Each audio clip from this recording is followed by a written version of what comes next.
Alright guys, what's going on? Welcome back to the continuation of the tutorial. Now in this particular tutorial we're going to be talking about our folder structure and gathering some of the resources we're going to need to start developing. So I've already created a folder that we're going to be using for this particular course. So I'll head on to my local disk and XAMPP. Okay, as a matter of fact, I'm using XAMPP. XAMPP is available for both Windows, Linux, and Mac, but you can decide to use WAMP. WAMP is I think for Windows users, and MAMP is available for Mac users only. So for you to continue this tutorial, of course, you need to have a kind of a server running, and I'm using Apache with XAMPP. So I'm going to go to the folder we are using. I've already created for this tutorial. I will head on to my htdocs folder, and the folder I've created for this is result checking. That's the folder. So now this is a template, a very lightweight template actually I downloaded for this particular course. So you can use this template with me if you like, and if you like also you can download the new template or just work with the Bootstrap framework alone.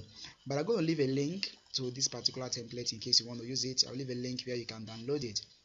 Okay, so I'm going to go ahead and extract this particular zip folder here, or zip file rather. I'll extract it here. I'm going to right click and click on extract here. So I'm going to delete this particular file. I don't need it anymore. Then I have this web folder. I will go right in and open this. Then I'm going to copy everything here. I'm going to right click and I'm going to cut. Okay, then I will have to bring it back to this parent folder and paste every of the content here. Okay, so the next thing I'm going to do here is to get rid of this web folder. I don't need it any longer, so I will click and click on delete. Yes, I want to delete it. Also, I don't need this licensed file here. Delete as well. So all I've been needing is the CSS folder, and the CSS folder contains the style.css for this particular template, then the images as well. So we're just going to preview this to see how this actually looks like in the browser. So to do that, I'm going to head on to my browser. I'm using Google Chrome, so I'll go to localhost / result checking, not result checker, result checking. Okay, so this is what I have. So it's just a lightweight template, like I told you, just having a heading here and some text below. Okay, so this is what we have. All right, now I'm going to go back to this folder again and create some necessary folders that we are going to work with in this particular tutorial. So that's what I'm going to do. So I'm going to head back to my folder.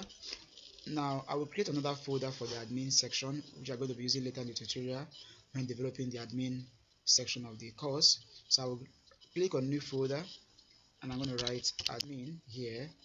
Then one thing I'm going to do here, I'm going to copy the CSS and the images folder. I'm going to copy them also and put in the admin folder, because we're going to be needing them in the admin folder as well.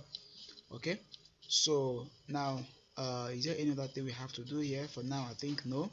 So this is just the folder structure we're going to be using. Okay, now the rest of this particular parent folder here will contain all the files for the student section, while this will contain the admin the files for the admin section. Okay, so in the next tutorial I'm going to introduce you to the database.